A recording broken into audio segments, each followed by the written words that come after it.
बोलिए शंकर भगवान की जय। भगवती मैया की जय। श्री शिव महापुराण के अंतर्गत रुद्र संहिता, जो कि द्वितीय संहिता है, और इसके खंड पार्वती खंड के अध्याय 12वें में आज हम प्रवेश करेंगे, और जिसमें वर्णन है हिमवान का पार्वती को शिव की सेवा में रखने के लिए उनसे आज्ञा मांगना। हिमवान का पार्वती को शिव की सेवा में रखने के लिए उनसे आज्ञा मांगना, शिव द्वारा कारण बताते हुए इस प्रस्ताव को अस्वीकार कर देना। ब्रह्मा जी बोले, हे नारद, अथ शैलोपतिष्ठ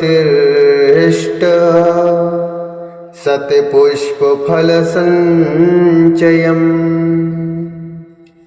अथ शैलोपतिष्ठः सतपुष्प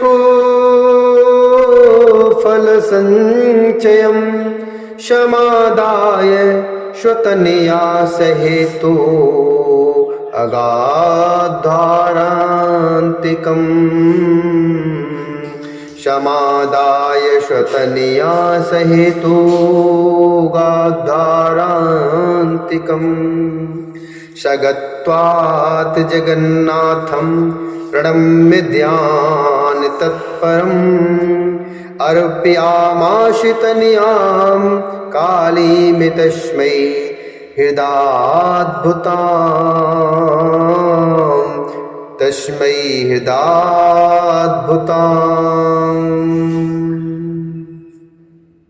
ब्रह्मा जी बोले, हे नारद, तदंतर शैलराज हर्षित होकर उत्तम फल फूल का समूह लेकर अपनी पुत्री के साथ भगवान हर के समीप गए। वहां जाकर उन्होंने ध्यान प्रायण त्रिलोकीनाथ को प्रणाम करके अपनी अद्भुत कन्या काली को हृदय से उन्हें अर्पित कर दिया। सब फल फूल आदि उनके सामने रखकर और पुत्री को आगे करके वे शैलराज शंभु से यह कहने लगे,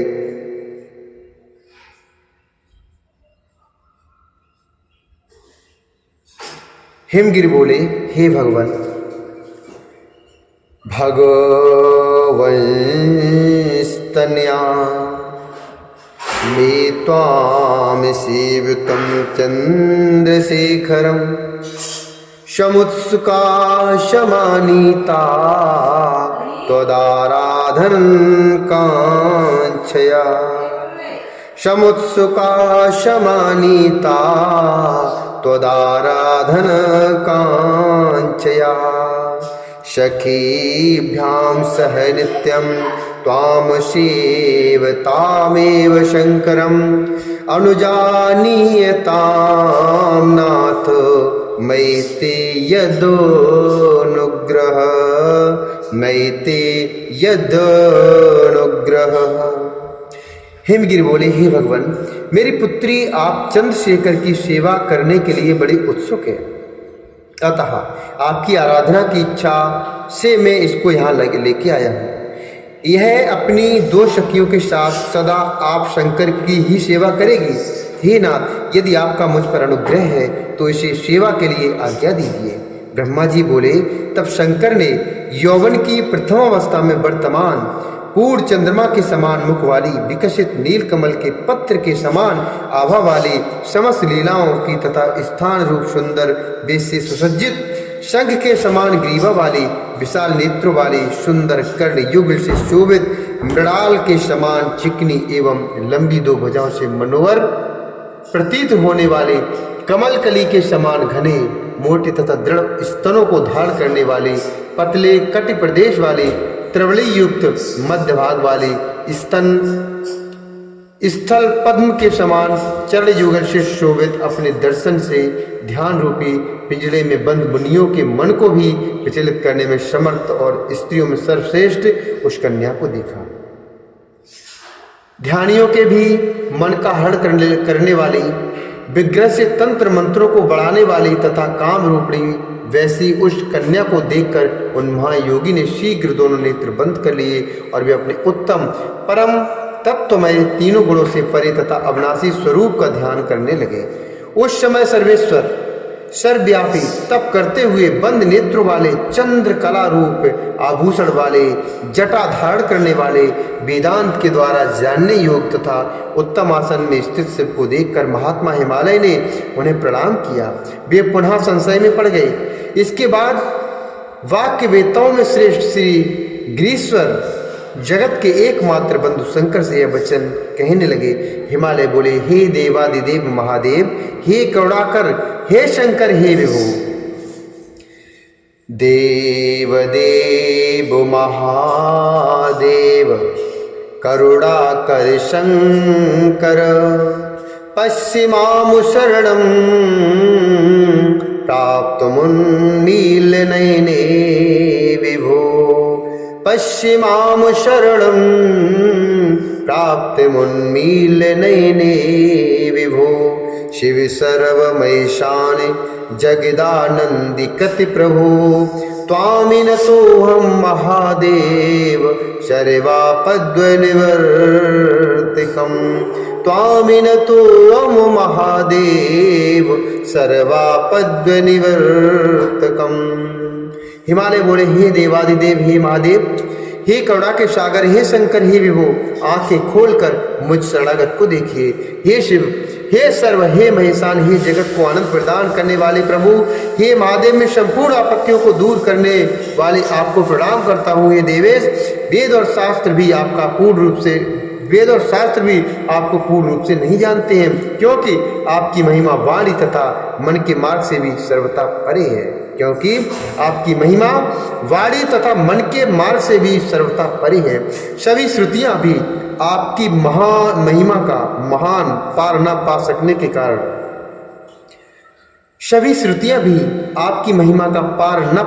के कारण चकित होकर नेत नेत कहते हुए सदा आपका वर्णन करती हैं। फिर दूसरे की तो बात ही क्या है, और उनकी बात ही क्या की जाए। बहुत से भक्त ही भक्ति के द्वारा आपकी कृपा प्राप्त करके उसे जान सकते हैं, क्योंकि आपकी शरण में आए हुए भक्तों को कहीं भी भ्रम आदि नहीं होता। अब आप दया करके इस समय मुझ अपने दास का निवेदन सुने। हे देव, हे तात, मैं आपकी आज्ञा से दीन होकर उसका वर्णन कर रहा हूँ। हे महादेव, हे शंकर, मैं आपकी कृपा से भाग्यशाली हो गया हूँ। हे नाथ, मुझे अपना दास समझकर मुझ पर कृपा करें। आपको नमस्कार है। हे प्रभु, मैं आपके दर्शन के लिए प्रतिदिन इस कन्या के साथ आया करूँगा। हे स्वामिन, मुझे आज्ञा प्रदान कीजिए। ब्रह्मा जी बोले। उनका यह वचन सुनकर अपने नेत्र खोलकर ध्यान त्याग कर और कुछ सोच विचार कर देव देव महादेव यह वचन कहने लगे। महेश्वर बोले, हे भक्त, आगंतव्यं त्वया नित्यं दर्शनार्थं ममाचल कुमारीं सदने स्थाप्य नान्यथा मम दर्शनम्। कुमारीं सदने स्थाप्य नान्यथा मम दर्शनम्, नान्यथा मम दर्शनम्। महेश्वर शिव जी बोले, हे भक्त, अपनी कन्या को घर पर ही छोड़कर नित्य मेरे दर्शन के लिए आप आ सकते हो, अन्यथा मेरा दर्शन नहीं होगा। ब्रह्मा जी बोले। महेश के इस प्रकार के वचन को सुनकर पार्वती के पिता हिमाचल सिर झुकाकर शिव जी से यह कहने लगे। हिमाचल बोले, हे प्रभु, कस्मान्निमयानया सारिधं नागन्तव्यं तदुच्यतां सेवने किं योगेयं नाहं वेदमित्र कारणम्। सेवने किं योगेयं नाहं वेदमित्र कारणम्, नाहं वेदमित्र कारणम्। हिमाचल बोली, हे प्रभु, इस कन्या के साथ आपके दर्शन के लिए किस कारण से मुझे नहीं आना चाहिए, इसे बताइए। क्या यह आपकी सेवा करने में अयोग्य है, आपकी सेवा करने में असमर्थ है? मैं इसका कारण नहीं समझ पा रहा हूँ, मुझे बताइए। ब्रह्मा जी बोले। इसके बाद वृषभध्वज शंकर विशेषता कोई योगियों का लोकाचार दिखाते हुए हंसकर हिमालय से कहने लगे। प्रभु शंभु बोले। भगवान शंकर बोले, हे शैलराज, यम कुमारी शुश्रूषि यम कुमारी शुश्रूषि तन्वी चंद्रानना शुभा नानेतव्यामत समीपे वारयामि पुनः पुनः नानेतव्यामत समीपे वारयामि पुनः पुनः। शंभु बोले, हे शैलराज, मनोहर नितंब वाली तन्वी चंद्रमुखी तथा सुंदरी इस कन्या को मेरे सन्निकट मत लाइएगा। इसके लिए मैं बार बार मना करता हूँ। वेदों के पारगामी विद्वानों ने स्त्री को माया रूपा कहा है। उसमें भी विशेष रूप से युवती स्त्री तो तपस्वियों के लिए विघ्नकारी होती है। हे भूधर, मैं तपस्वी, योगी तथा सदा माया से निर्लिप्त रहने वाला हूँ, अतः मुझे युवती स्त्री से क्या प्रयोजन है। हे तपस्वियों के श्रेष्ठ आश्रय, आपको पुनः ऐसा नहीं कहना चाहिए, क्योंकि आप वेद धर्म में प्रवीण, ज्ञानियों में श्रेष्ठ तथा विद्वान हैं। हे पर्वत, उनके संग से ही शीघ्र विषय वासना उत्पन्न हो जाती है, वैराग नष्ट हो जाता है और उससे श्रेष्ठ तपस्या नष्ट हो जाती है। अतः हे शैल, तपस्वियों को स्त्रियों का संग नहीं करना चाहिए। वह स्त्री महाविषय का मूल तथा ज्ञान वैराग का नाश करने वाली होती है। ब्रह्मा जी बोले, हे नारद, इस प्रकार बहुत सी बातें उन गिरिराज से कहकर महान योगियों में श्रेष्ठ महायोगी प्रभु महेश्वर चुप हो गए। हे देवर्षि, उन शंभु का यह स्पृहा रहित निरामय तथा निष्ठुर वचन सुनकर काली के पिता हिमालय विस्मय में पड़ गए और वे कुछ व्याकुल से होकर चुप हो गए। उस समय तपस्वियों के द्वारा कही गई बात को सुनकर और गिरिराज को आश्चर्य में पड़ा हुआ विचार करके शिव जी को प्रणाम कर भवानी उनसे विशद वचन कहने लगे।